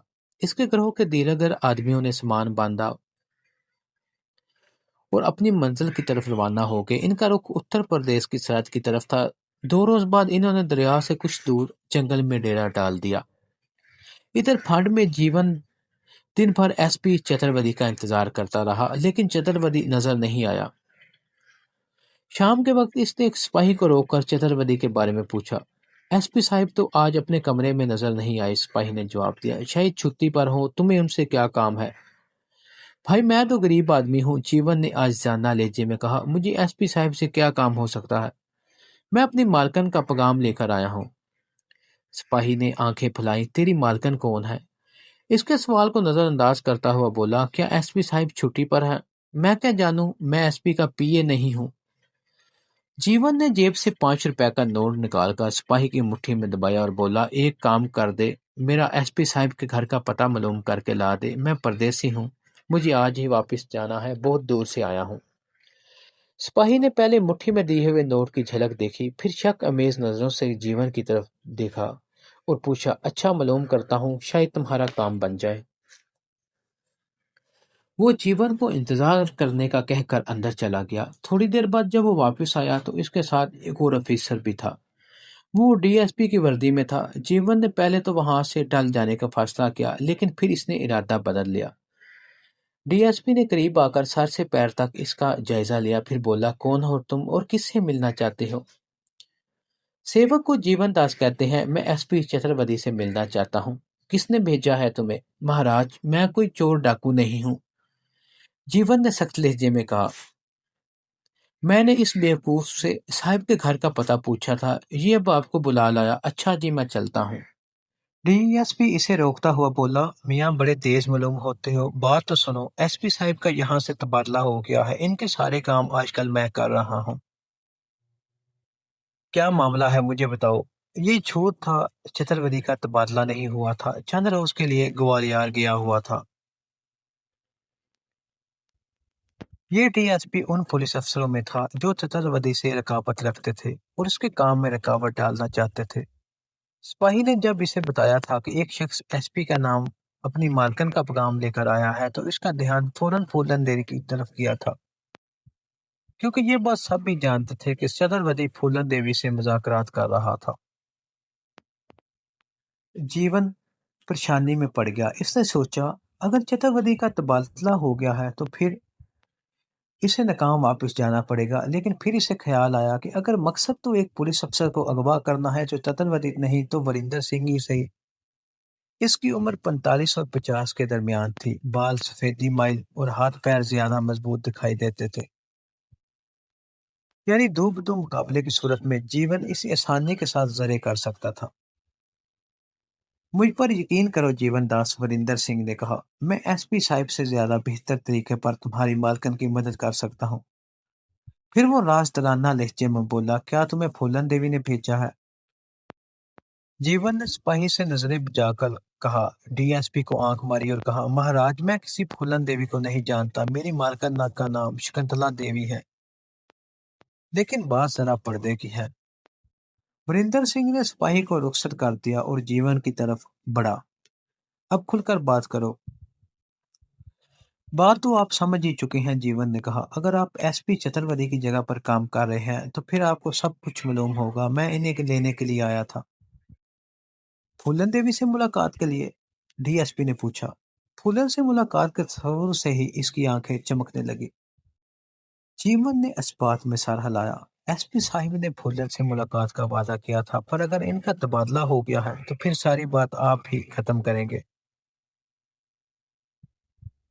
بات چیت کا سارا چارج اب میرے ہاتھ میں ہے، وریندر سنگھ نے کہا، تم ایسا کرو کہ آج رات تم آرام کرو، کل صبح میں تمہارے ساتھ چلوں گا۔ وہ دل ہی دل میں پھولن کے گرد گھیرا ڈالنے کا منصوبہ بنا رہا تھا،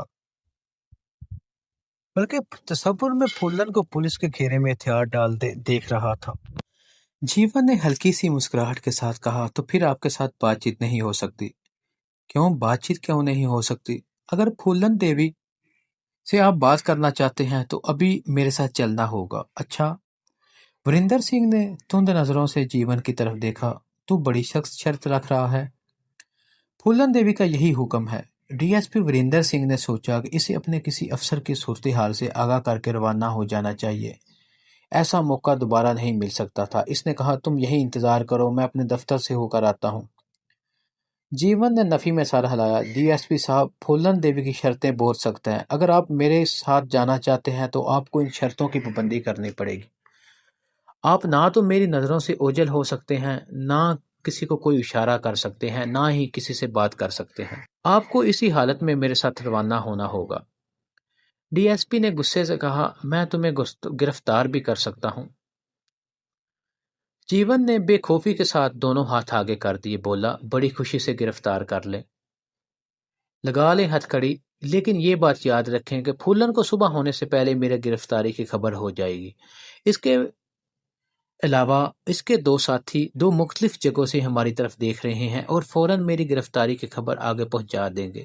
اگر آپ پھولن کی فہرست میں اپنا نام لکھوانا چاہتے ہیں تو بے شک مجھے اندر کر دیں۔ یہ دبی ہوئی دھمکی سن کر ڈی ایس پی کو غصہ تو بہت آیا، لیکن اس نے اظہار نہیں کیا۔ اول تو اس وقت غصے سے بات کرنا حکمت کے خلاف تھا، اور دوسرا وہ خوب جانتا تھا کہ پھولن اپنے ساتھیوں کی خاطر کچھ بھی کر سکتی تھی، لہٰذا اسے پھولن کی شرطوں کے سامنے سر جھکانا پڑا۔ چونکہ وہ چتروردی کی پھولن سے ملاقاتوں کے بارے میں سن چکا تھا، اس لیے بغیر اس نے کسی خدشے کی اپنی موٹر سائیکل نکالی اور جیون کے ساتھ روانہ ہو گیا۔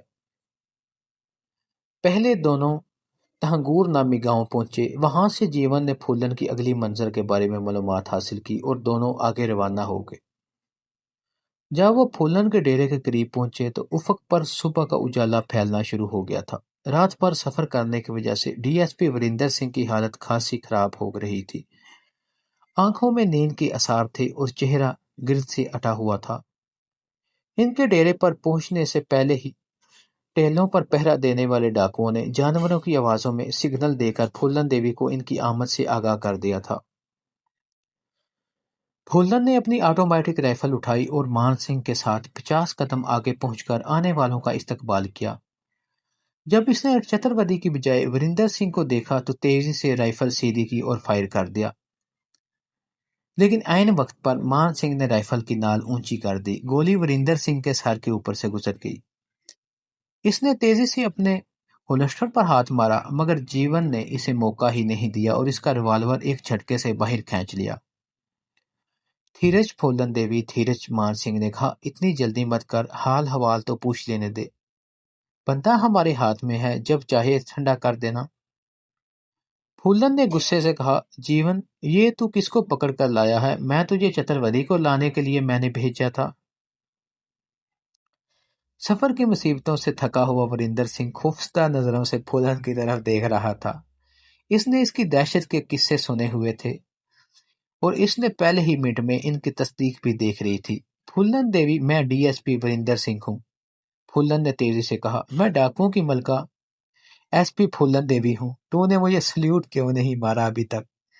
جیون نے پھولن کی رائفل پر گرفت سخت دیکھی تو جلدی سے بولا، دیوی جی، پہلی گولی تو مان سنگھ نے ہوا میں اڑا دی، لیکن دوسری گولی میرے سر میں ضرور سراغ کر دے گی۔ وہ تو ایک طرف ہو جا، پھولن نے کہا، اور یہ بتا کہ چتروتی کو ساتھ کیوں نہیں لایا؟ یہ کہتا ہے کہ چتروتی کا تبادلہ ہو گیا ہے، جیون نے کہا، اب اس نے اس کا کام سنبھال لیا ہے۔ میں نے کہا، خالی جانے سے اچھا ہے اسے ہی ساتھ لے جاؤں۔ وریندر سنگھ نے زندگی بھر ڈاکوؤں اور مجرموں کو اپنے ٹھوکروں میں رکھا تھا۔ اس نے ہمیشہ مجرموں کو کانپتے اور گڑگڑاتے دیکھا تھا، لیکن آج وہ مجرموں کے سامنے مجرم کی حیثیت سے کھڑا تھا۔ اس کا حاکمانہ رویہ یہ صورتحال تسلیم کرنے کو تیار نہیں تھا۔ اس نے اپنے جوش کو دباتے ہوئے کہا، پھولن دیوی، غلط نہیں سمجھو، میں ایس پی صاحب کے بدلے تم سے بات چیت کرنے آیا ہوں۔ انہوں نے مجھے بتایا تھا کہ تم ہتھیار ڈالنا چاہتی ہو۔ پھولن غصے سے آگے بڑھی اور اچانک ڈی ایس پی کے پیٹ میں رائفل کا بٹ مارا، پھر بولی، میں بزدلوں، دھوکے بازوں کے آگے ہتھیار نہیں ڈالتی، تیری قسمت خراب تھی، ادھر چلا آیا۔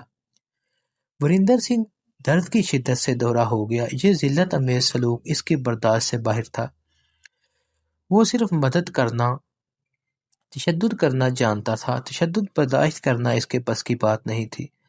وہ پیٹ سہلاتا ہوا سیدھا ہوا اور غضبناک نظروں سے اس چھوٹے قد والی لڑکی کی طرف دیکھنے لگا جو ظاہر میں بڑی حقیر لگتی تھی۔ اس نے سوچا، آج اس دہشت کا خاتمہ ہی کر دینا چاہیے، خواہ اپنی جان سے ہاتھ کیوں نہ دھونا پڑ جائے۔ اس خیال کے آتے ہی اس نے نہایت تیزی کے ساتھ پھولن کی گردن دبوچ لی۔ اس کی گرفت کافی مضبوط تھی۔ پھولن اس غیر توقع حملے کے لیے بالکل تیار نہیں تھی۔ مان سنگھ اور جیون سنگھ بھی وریندر سنگھ کی اس جسارت پر دنگ رہ گئے۔ پھولن کو اپنا دم گھٹتا ہوا محسوس ہوا۔ اس کے ہاتھ سے رائفل چھوٹ گئی اور لڑکھڑاتی ہوئی پیچھے ہٹتی چلی گئی۔ دونوں ہاتھوں سے اس نے اپنی گردن چھڑانے کی کوشش کی، پھر وریندر سنگھ کے پیٹ میں مکے مارنے لگی۔ وریندر سنگھ اپنی عمر کی نسبت سے خاصا مضبوط اور پھرتیلا تھا۔ وہ جیون اور مان سنگھ کے حملوں سے بچنے کی کوشش کر رہا تھا۔ اسے یقین تھا کہ اگر 2-3 منٹ تک پھولن کا گلا دبانے میں کامیاب ہو گیا تو اس کا قصہ ہی ختم ہو جائے گا۔ پھولن نے جب دیکھا کہ وریندر سنگھ کی گرفت سے نکلنا آسان کام نہیں ہے تو وہ تیزی سے زمین پر گری، دونوں پیر ڈی ایس پی کے پیٹ میں اڑائے اور اسے کسی روئی کے پھولن کی رائفل کی طرف دیکھا جو چند قدم پرے زمین پر پڑی تھی۔ کاش کسی طرح وہ رائفل کو اپنے ہاتھ میں لے لے۔ مان سنگھ کی طرف کیا دیکھتا ہے؟ پھولن نے کہا، میں اکیلی تیرے ساتھ لڑوں گی، یہ دونوں صرف تماشا دیکھیں گے۔ پھر پھولن نے کہا، میں اکیلی تیرے ساتھ لڑوں گی، یہ دونوں صرف تماشا دیکھیں گے۔ بات ختم ہوتے ہی اس نے اچھل کر ڈی ایس پی کے منہ پر مکہ مارا اور وریندر سنگھ لڑکھڑا کے پیچھے ہٹ گیا اور مکہ تان کر تیزی سے پھولن پر حملہ آور ہوا۔ پھولن پھرتی سے نیچے دھکی اور وریندر کے پیٹ میں بڑے زور کی لات رسید کی۔ پھر اس کے بدن میں گویا بجلی پھر گئی۔ اس نے پینترے بدل بدل کر حملے کرنے شروع کر دیے۔ اگرچہ وریندر سنگھ بھی مقابلہ کر رہا تھا لیکن وہ کئی پہلوؤں سے کمزور تھا۔ اس کی عمر زیادہ تھی، جسم بھاری تھا اور وہ رات بھر کا جاگا ہوا تھا، اور سب سے بڑی بات یہ تھی کہ وہ ڈاکوؤں کے نرغے میں تھا۔ پھولن کے ساتھی پھولن کو کمزور پڑتا دیکھ کر اس کی مدد کر سکتے تھے لیکن اس کا کوئی مددگار نہیں تھا۔ اس لڑائی میں اسے اندازہ ضرور ہو گیا ہوگا کہ پھولن مضبوط اور سخت جان ہے، وہ صرف مارنا ہی نہیں، مار برداشت کرنا بھی جانتی ہے۔ رفتہ رفتہ وریندر سنگھ کی مزاحمت کمزور پڑ گئی اور اس نے دیکھا کہ کچھ اور ڈاکو بھی اس طرف آ رہے تھے۔ وہ آہستہ آہستہ زمین پر پڑی ہوئی رائفل کی طرف ہٹنے لگا۔ پھولن کو اس بات کا اندازہ تب ہوا جب وریندر سنگھ نے زمین پر گر کر رائفل پر ہاتھ ڈال دیا۔ تب بھی مان سنگھ کی رائفل سے شعلہ نکلا اور وریندر سنگھ چیختا ہوا پیچھے ہٹ گیا۔ گولی اس کے داہنے ہاتھ پر لگی تھی اور انگوٹھے کو چھیلتی ہوئی گزر گئی تھی۔ اس کا ہاتھ خون سے شرف ہو گیا تھا۔ بزدل کمینے، پھولن نے آگے بڑھ کر اس کو ٹھوکر لگائی۔ دھوکہ کرتے ہو، آج تیرا یہی کریا کرم کروں گا۔ وریندر سنگھ کی ہمت جواب دے گئی۔ اس نے دونوں ہاتھ اٹھا دیے۔ بس بس، اس نے کہا، مجھ پر رحم کرو، میں ہار گیا ہوں۔ پھولن نے اپنی رائفل اٹھا لی اور بولی، آج سے تم ہمارے قیدی ہو، بھاگنے کی کوشش کی تو زندہ نہیں بچو گے۔ پھر اس نے آنے والے ڈاکوؤں میں سے ایک کو کہا، گوون، یہ تمہارے سپرد ہے، اسے لے جاؤ۔ اگر زخم گہرا ہوا تو پنڈی باندھ دینا، اور اگر یہ روٹی مانگے تو دے دینا، ہمارے ڈھیرے پر کوئی بھوکا نہیں مرے گا۔ وریندر سنگھ کو اس وقت وہ حوالاتی یاد آ رہے تھے جن پر وہ تشدد کیا کرتا تھا اور جن کی چینخوں اور فریادوں سے اس کا جذبہ رحم کبھی بیدار نہیں ہوا تھا، بلکہ وہ اکثر کہا کرتا تھا کہ وہ مکر کرتے ہیں۔ پر جب پھولن نے آج خود اس کو ہدیرا تو وہ سوچ رہا تھا کہ تشدد کرنے اور تشدد کا شکار ہونے میں بہت فرق ہوتا ہے۔ اس نے وہاں آ کر غلطی کی تھی۔ پتہ نہیں چتروری نے اس وحشی عورت سے کس طرح بات چیت کر لی تھی، اور اس کے اگلا دن اس کا سارا سخت قرب اور اذیت میں گزرا۔ اس کی چوتھوں سے سخت ٹھیسیں اٹھ رہی تھی۔ اسے توقع تھی کہ محکمہ اس کی اچانک گمشدگی پر حرکت میں آ چکا ہوگا، اور اسے یہ بھی توقع تھی کہ جس سپاہی کے ذریعے اس نے جیون سے ملاقات کی تھی، اس نے ساری تفصیل افسروں کو بتا دی ہوگی۔ اس نے پھولن کا نام بھی سنا تھا، لیکن کیا پولیس اس کی تلاش میں اس دور دراز ڈیرے تک پہنچ سکتی تھی؟ شام کے وقت مسلم 13 ساتھیوں کے ساتھ پھولن کے ڈیرے پر پہنچ گیا۔ اگلی صبح پھولن نے گروہ کے سرکردہ ڈاکو کو اکٹھا کیا اور آئندہ کا پروگرام طے کرنے لگی۔ انہوں نے فیصلہ کیا کہ وہ فی الحال ہتھیار نہیں ڈالیں گے اور اپنی قوت اور نفری میں اضافہ کریں گے۔ پھولن دیوی نے شمشیر سنگھ سے کہا، اپنی ڈائری نکال اور میرے دشمنوں کے نام لکھ دے، ہم پہلے انتقام لیں گے، پھر کوئی دوسری بات سوچیں گے۔ شمشیر سنگھ نے جیب سے چھوٹی ڈائری اور بال پین نکال لیا۔ سب سے اوپر 2 کتوں کے نام لکھ۔ پھولن نے کہا، میرے 1 نمبر دشمن سری رام اور لالا رام۔ سری رام کو اپنے پیروں کے نیچے پیسے بغیر مجھے چین نہیں آئے گا۔ آگے لکھ نارائن سنگھ اور جے کرن سنگھ، یہ ٹھاکر کتے تو یہاں رہنے کے قابل بھی نہیں ہیں۔ اور لکھ گراہ پورو کے مایا دین اور سکھ چند مہیش پور کا پتی لال تیوگا۔ شمشیر سنگھ نے نام لکھنے کے بعد کہا، بتاؤ اب ان کی سزا کیا لکھنی ہے؟ ٹوٹل 8 ہو گئے ہیں۔ پہلے 4 کی سزائے موت لکھ، باقی کا فیصلہ ہم بعد میں کریں گے۔ یہ تو کوئی سزا نہ ہوئی، شمشیر سنگھ نے کہا۔ جیون نے شوق نظروں سے شمشیر کی طرف دیکھا اور کہا، تو ہمیشہ بگلے مارتا رہتا ہے، موت کی سزا سب سے بڑی سمجھی جاتی ہے، اس سے بڑی سزا اور کوئی نہیں ہے۔ قانون کے حساب سے یہ واقعی ہی بڑی سزا ہے، شمشیر سنگھ نے کہا۔ تو پوچھے گا کیوں اور کیسے، تو سن جیون کہ آج وکرم داس کو قتل کر دیا۔ کرم داس تو جل کر خاک ہو گیا، پر جیور چند پکڑا گیا۔ 1 سال متحد عدالت میں مقدمہ چلا، پھر کیس سیشن سپرد ہوا۔ 4 سال وہاں مقدمہ چلا اور سزائے موت ہو گئی۔ پھر ہائی کورٹ میں اپیل ہوئی، 2 سال وہاں لگے، سزا بحال رہی۔ اپیل سپریم کورٹ میں گئی، وہاں 3 سال لگے، سزا پھر بھی بحال رہی۔ آخر میں وزیر اعظم کے پاس رحم کی اپیل کی گئی، 6 مہینے وہاں لگے، اپیل مسترد کر دی گئی اور سزا بحال رہی۔ اب ذرا حساب لگا، پورے 10.5 سال مقدمہ چلا، یعنی 10.5 سال تک ملزم اور اس کا کنبہ گویا پھانسی کے پھندے پر لٹکا رہا، نہ رات کو نیند نہ دن کو چین، اس لیے اسے سب سے بڑی سزا کہتے ہیں۔ واہ بھائی شمشیر، منا بولا، جب بڑی یہ ہے تو چھوٹی کیا ہے؟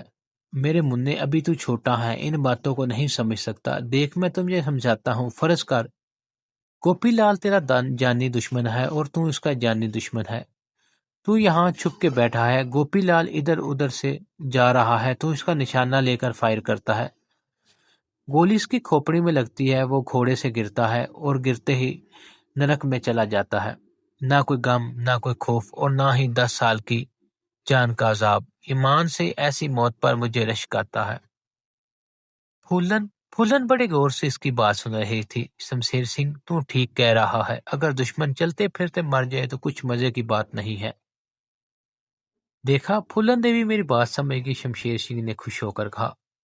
مزہ تو تب ہے جب دشمن زندگی سے تنگ آ کر موت کی بھیک مانگے اور ہم اسے کہیں کہ بھی ابھی موت کو فرصت ہے، تو ذرا آرام کر۔ پھولن ہولے ہولے سر ہلانے لگی، پھر بولی، شمشیر سنگھ، پہلے 4 دشمنوں کی سزائے موت منسوخ کر دے۔ شمشیر سنگھ نے ڈائری کھولی، سزائے موت کے الفاظ پر لکیر پھیر دی، پھر بولا، کون سی سزا لکھوں؟ موت کے انتظار کی سزا لکھ دے، پھولن نے کہا۔ تو نے مجھے بڑی اچھی بات سمجھائی ہے، میں ان کتوں کو موت کے انتظار میں ماروں گی۔ اسی لمحے ایک ڈاکو جو ٹیلے پر ڈیوٹی دے رہا تھا دوڑتا ہوا نیچے آیا اور پھولن کے قریب آ کر بولا، ایک گھوڑا اس طرف آ رہا ہے، اس پر 2 آدمی سوار ہیں۔ پھولن دیوی نے قریب رکھی ہوئی رائفل پر ہاتھ مارا اور اچھل کر کھڑی ہو گئی۔ کتنی دور ہے؟ اگلے پہرے دار نے اطلاع دی ہے، گھوڑا ابھی 1.5 میل دور ہے۔ اس کی رفتار بہت کم ہے اور سوار ادھر ادھر دیکھ رہے ہیں جیسے کسی کو تلاش کر رہے ہوں۔ وہ بات کر ہی رہا تھا کہ دور سے ایک پہرے دار نے جانوروں کی آواز میں ایک سگنل دیا۔ مان سنگھ نے سگنل کو غور سے سنا اور بولا، چنتا کی ضرورت نہیں ہے، آنے والی اپنے ہی آدمی ہے، بیٹھ جا، میں معلوم کر کے آتا ہوں۔ وہ ڈاکو ایک طرف روانہ ہو گیا۔ پھولن دوبارہ دری پر بیٹھ گئی، تاہم اس کا دھیان اس طرف تھا۔ اتنے میں گوون ایک خیمے سے نکلا، الاؤ کے قریب پہنچا اور دری پر بیٹھ گیا۔ پھولن نے اس کی طرف دیکھا اور پوچھا، تیرے قیدی کا کیا حال ہے؟ بیچارے کا بہت پتلا حال ہے، گوون نے جواب دیا، ساری رات پریشان کرتا رہا، توان دے کر جان چھڑانا چاہتا ہے۔ جیون نے پوچھا، کتنی رقم دینا چاہتا ہے؟ 25,000 سے شروع ہوا تھا، ابھی 55,000 تک بولی پہنچی ہے، تم سے بات کرنا چاہتا ہے، اس کو بولو ابھی فرصت نہیں ہے۔ اسی اثنا میں مان سنگھ اجنبی گھڑ سوار کے ہمراہ وہاں پہنچ گیا۔ وہ اجنبی مسلم تھا۔ اسے صحت مند دیکھ کر اس کے ساتھیوں میں خوشی کی لہر دوڑ گئی۔ تمام ڈاکو اس کے گرد جمع ہو گئے اور اس کا حال حوال پوچھنے لگے۔ اس نے بتایا کہ اس کا زخم ٹھیک ہو گیا ہے مگر وہ کافی کمزور ہے۔ رسمی گفتگو کے بعد پھولن نے کہا، مسلم، تیرے ساتھ جو کچھ ہوا ہے اس کے بعد مجھے پولیس پر وشواس نہیں رہا۔ ہم اب ہتھیار نہیں ڈالیں گے۔ میں نے گھنشیام کو بھی پیغام پہنچا دیا ہے۔ میں نے تو پہلے ہی کہہ دیا تھا کہ ہتھیار ڈالنا ٹھیک نہیں، مسلم نے کہا۔ ہتھیار ڈالنے کی بجائے ہمیں ان جنگلوں میں مر جانا زیادہ اچھا ہے، شمشیر سنگھ نے کہا، اور جو مرنے کا فیصلہ کر لیتا ہے موت اس سے پرے چلی جاتی ہے۔ اس دیش میں انصاف نہیں ہے، پھولن نے کہا، جو زور آور ہے وہی سچا ہے۔ میں نے اپنے قاتلوں کی فہرست بنا لی ہے، میں ایک ایک سے بدلہ لوں گی۔ میں یہ چاہتی ہوں کہ تم بھی ہمارے ساتھ مل جاؤ۔ پھولن دیوی، میرے دل میں تیری بڑی عزت ہے، مسلم نے کہا۔ مجھے وہ دن خوب یاد ہے جب تو نے بھائی مستقیم کی موت پر افسوس کرنے کے لیے اپنی زندگی خطرے میں ڈال دی تھی۔ میں دل و جان سے تمہارے ساتھ ہوں۔ پھولن اس کا جواب سن کر خوش ہو گئی۔ دونوں آئندہ کے بارے میں پروگرام طے کرنے لگے۔ تھوڑی دیر بعد پھولن نے اسے ڈی ایس پی وریندر سنگھ کے بارے میں بتایا اور کہا، اسے ہم نے تیرا انتقام لینے کے لیے اغوا کیا ہے۔ مسلم ایک دم کھڑا ہو گیا اور بولا، کیا وہ ابھی تک زندہ ہے؟ تم نے اسے ختم تو نہیں کیا؟ شمشیر سنگھ نے مجھ کو ایک بات سمجھائی ہے کہ دشمن کو ایک ہی دفعہ مار دینے سے مزہ نہیں آتا، رلا رلا کر مارنا چاہیے۔ مان سنگھ نے کہا، ہمیں اس سے بہت کام کی باتیں معلوم ہو سکتی ہیں۔ مسلم گووند کے ساتھ وریندر سنگھ کو دیکھنے چلا گیا۔ پھولن اس بات سے بے خبر تھی کہ ایس پی وریندر سنگھ کی پراسرار گمشدگی کے باعث بھنڈ کے پولیس ہیڈ کوارٹر میں کھلبلی مچی ہوئی تھی۔ اس کی گمشدگی کے بارے میں مختلف قیاس آرائیاں کی جا رہی تھی، جن میں یہ قیاس آرائی بھی شامل تھی کہ اسے پھولن دیوی نے اغوا کر لیا ہے۔ مختلف لوگوں کے ذریعے پولیس کو یہ اطلاع ملی تھی کہ انہوں نے ایک افسر کو جو ڈی ایس پی کی وردی میں تھا موٹر سائیکل پر شہر سے باہر جاتے دیکھا ہے۔ اس کے ساتھ ایک مشکوک قسم کا آدمی تھا۔ ان اطلاعات کی روشنی میں جب پولیس نے تفتیش کرنی شروع کی تو انہیں موٹر سائیکل کا روٹ معلوم ہو گیا۔ تفتیشی پولیس پارٹی اس روز کی کھوئی لگاتی ہوئی तहनपुर पहुंच गई और इसे पता चला कि चंद रोज पहले वहां फूलन देवी और उसका गिरोह ठहरा था। तहनपुर से आगे पुलिस को एक बार फिर मोटरसाइकिल का सुराग मिल गया। ये सुराग जुनूब में उत्तर प्रदेश की तरफ जाता था। तफ्तीशी पार्टी के अरकान बहुत खुश थे। इन्हें यकीन था कि वो कदम ब कदम फूलन देवी के करीब पहुंच रहे हैं और इनका ये अंदाजा गलत नहीं था। अगरचे रात हो चुकी थी ताहम इन्होंने अपनी पेशकदमी जारी रखी। वो किसी वक्त भी दुश्मन के ठिकाने पर पहुंच सकते थे। इधर रात के 10 बजे फूलन देवी और टन डाकू बुझते हुए अलाव के गिर्द बैठे थे। ज्यादातर डाकू सोने की तैयारियों में मसरूफ थे। अलाव के गिर्द बैठे बैठे डाकू बेफिक्री के साथ खुशगपियों में मसरूफ थे। मान सिंह ने अलाव के करीब रखी हुई केटली में चाय के 2 कप भर लिए। एक फूलन देवी को दिया और दूसरा खुद पीने लगा। घनश्याम की तरफ से इसे अभी तक कोई पैगाम नहीं आया था। इसने कहा, अगर वो हमारे साथ आ मिले तो हमारा गिरोह मजबूत हो जाएगा। मुझे यकीन है कि घनश्याम हमारे बगैर हथियार नहीं डालेगा। फूलन ने कहा, इसकी तरफ से जल्द ही इत्तला मिल जाएगी। मैं सोच रही हूँ कि कल हमें यहाँ से डेरा उठा लेना चाहिए। अब किधर का इरादा है? कुछ दिनों में उत्तर प्रदेश जाने का सोच रही हूँ। मान सिंह ने आंखें फैलाई और बोला, इधर ज्यादा अमन चैन है। जब तक श्री राम और लाला राम मेरे काबू में नहीं आ जाते, इस वक्त तक मेरे लिए कहीं भी अमन चैन नहीं है। उत्तर प्रदेश में हमें कुछ और साथी भी मिल जाएंगे। कुछ रोज पहले विष्णु का संदेशा मिला था। अचानक इसने महसूस किया कि इसकी रान पर से कोई चीज सरकती हुई दूसरी तरफ जा रही है। कोई पतली सी चीज।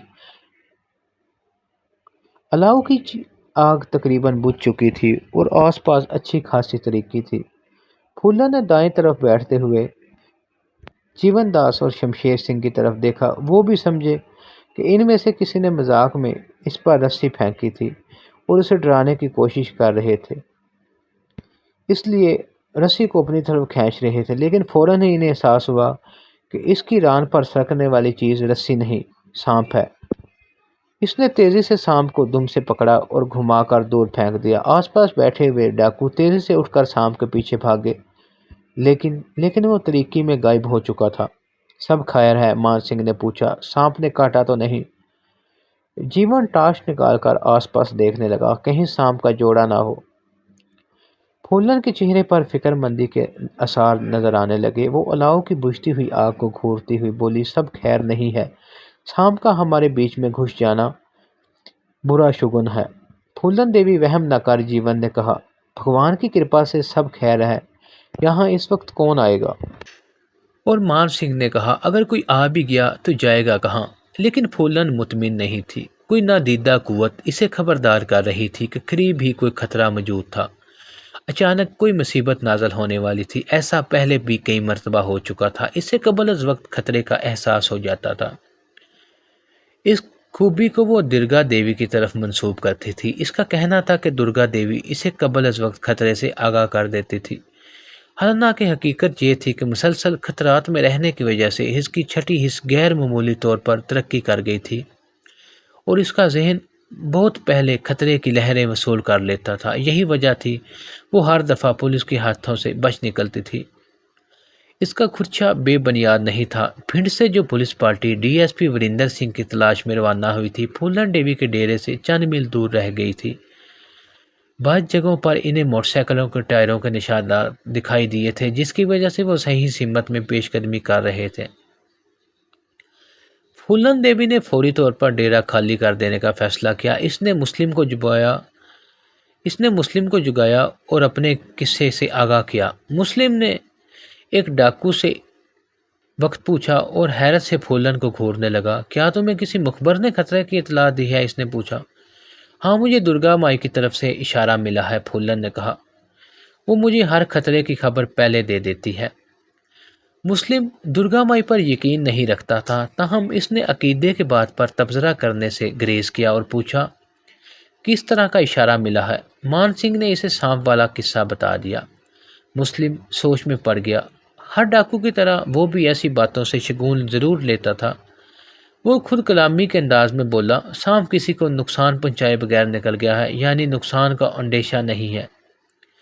اس لیے ہمیں اس وقت نیند خراب نہیں کرنی چاہیے، کل صبح یہ جگہ چھوڑ دیں گے۔ نہیں، ہم ابھی یہ جگہ چھوڑ دیں گے، پھولن نے فیصلہ کے لہجے میں کہا۔ اگر تم ہمارا ساتھ نہ دینا چاہے تو تیری مرضی، ہم اگلے ڈیرے پر تیرا انتظار کریں گے۔ مان سنگھ اپنے آدمیوں کو جگا دے، ہم 15 منٹ کے اندر یہاں سے کوچ کر رہے ہیں۔ مسلم کی پیشانی شکن آلود ہو گئی، بولا پھولن دیوی ہم بھی تیرے سجن ہیں، جلدی نہ کر، ایک رات ٹھہر جا، کل صبح اکٹھے روانہ ہوں گے۔ میں بھی سجنوں کی سجن ہوں، پر میں درگا مائی کی بات نہیں ڈال سکتی۔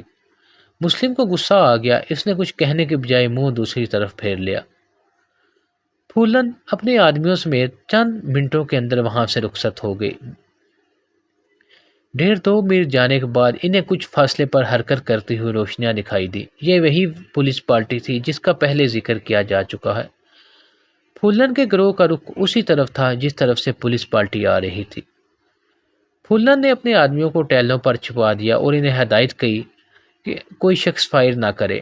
اسے یہ معلوم نہیں تھا کہ آنے والے پولیس کے آدمی ہیں یا ڈاکوؤں کا گروہ۔ اچانک اسے خیال آیا کہ ان کا قیدی وریندر سنگھ شور مچا کر ان کے لیے مشکل پیدا کر سکتا ہے۔ وہ دوڑ کر گوون کے پاس گئی اور اسے کہا وریندر سنگھ کے منہ پر کپڑے باندھ دے اور اگر وہ کوئی گڑبڑ کرنے کی کوشش کرے تو اسے شوٹ کر دے۔ کپڑا باندھنے کی ضرورت نہیں پھولن دیوی، وریندر سنگھ نے کہا، میں نے تیرا حکم سن لیا ہے، مجھے اپنی جان گنوانے کا شوق نہیں ہے۔ لیکن پھولن نے خطرہ مول لینا مناسب نہیں سمجھا اور وہ گوون سے کہا کہ اس کے منہ پر کپڑا باندھ دے۔ وریندر سنگھ کے ہاتھ پہلے ہی پشت پر بندھے ہوئے تھے، گوون نے اس کے منہ پر اچھی طرح سے کپڑا باندھ دیا۔ رات تاریک اور سرد تھی، درختوں اور جھاڑیوں میں کھرے ہوئے ٹیلوں پر ہیبت انداز میں سر اٹھائے کھڑے تھے۔ ان ٹیلوں اور گھاٹیوں میں اگر پوری فوج بھی چھپی ہوتی تو نظر نہ آتی۔ تھوڑی دیر بعد پھولن نے درجن بھر سائے دیکھے، تاریکی کی وجہ سے وہ سائے ہی دکھائی دیتے تھے۔ جن کے ہاتھوں میں ٹارچیں تھیں جن کی تیز روشنیاں دائیں بائیں حرکت کر رہی تھی۔ کبھی کبھی تھوڑی سی روشنی کسی سپاہی پر پڑ جاتی تھی جس سے اس کی وردی اور بغل میں دبی ہوئی رائفل کی جھلک نظر آ جاتی تھی۔ مان سنگھ نے پھولن کے کان میں سرگوشی کی، پولیس کے آدمی معلوم ہوتے ہیں، جانے ان کو ادھر کا راستہ کیسے معلوم ہو گیا۔ پھولن نے دیکھا کہ ایک سپاہی ٹارچ کی روشنی میں دھک کر کچھ دیکھ رہا ہے۔ یہ زمین پر کیا دیکھ رہا ہے؟ شاید موٹر سائیکل کے ٹائروں کے نشانات دیکھ رہا ہے، یہی بات معلوم ہو رہی ہے۔ پھولن نے کہا، پھر تو یہ مسلم کے ڈیرے تک پہنچ جائیں گے۔ دیکھا تو نے مان سنگھ، میں کبھی غلط نہیں بولتی، ہمیں مسلم کے لیے کچھ کرنا چاہیے۔ مسلم اس میدان میں ابھی نیا تھا اور دفاعی انتظامات سے پوری طرح آگاہ نہیں تھا۔ پھولن کے جانے کے بعد صرف ایک آدمی اس کے ڈیرے پر پہرا دینے والا رہ گیا تھا، باقی تمام ڈاکو سو چکے تھے۔ الاؤ کی آگ اگرچہ بجھ چکی تھی لیکن رات تاریکی ہونے کی وجہ سے بجھتے ہوئے کوئلوں کی چمک دور سے دیکھی جا سکتی تھی۔ پولیس پارٹی کے انچارج ASI رگھو ناتھ نے جب یہ چمک دیکھی تو اس نے سپاہیوں کو ٹارچیں بجھانے کا حکم دیا اور انہیں دائیں بائیں پھیلا دیا۔ سپاہیوں نے رائفلوں کی سیفٹی کیچ ہٹا دیے اور جھاڑیوں کی اوٹ میں آگے بڑھنے لگے۔ پہرے دینے والے ڈاکو کا نام سریندر تھا۔ اس کے وہم میں بھی نہیں تھا کہ پولیس ان کے ڈیرے کی طرف بڑھ رہی ہے۔ اس نے ایک جمائی لی اور رائفل کندھے پر رکھ کر ٹہلنے لگا۔ اچانک اس نے شاخوں کے آپس میں ٹکرانے کی مہدم آواز سنی۔ وہ چوکنا ہو کر آواز کی سمت تعین کرنے کی کوشش کرنے لگا اور ساتھ ہی ایک درخت کے تنے کے ساتھ لگ کر کھڑا ہو گیا۔ اس کے ذہن میں پہلا خیال یہ آیا کہ شاید وہاں کوئی جنگلی جانور تھا، لیکن لمحے بھر کے بعد اس کے کانوں میں کچھ ملی جلی آوازیں آنے لگیں۔ دائیں طرف سے پتوں کے چرانے کی آوازیں، بائیں طرف سے شاخوں کی سرسراہٹ اور سامنے سے قدموں کی مدھم آوازیں۔ یوں معلوم ہوتا تھا کہ خاموش اور تاریک گھاٹیوں میں اچانک جان پڑ گئی تھی۔ ٹھیک ہے دوستو، اب تک کے لیے اتنا ہی، ملتے ہیں اگلی ویڈیو میں، تب تک کے لیے اپنا اور اپنے آس پاس کے لوگوں کا خاص خیال رکھیے۔ اللہ حافظ۔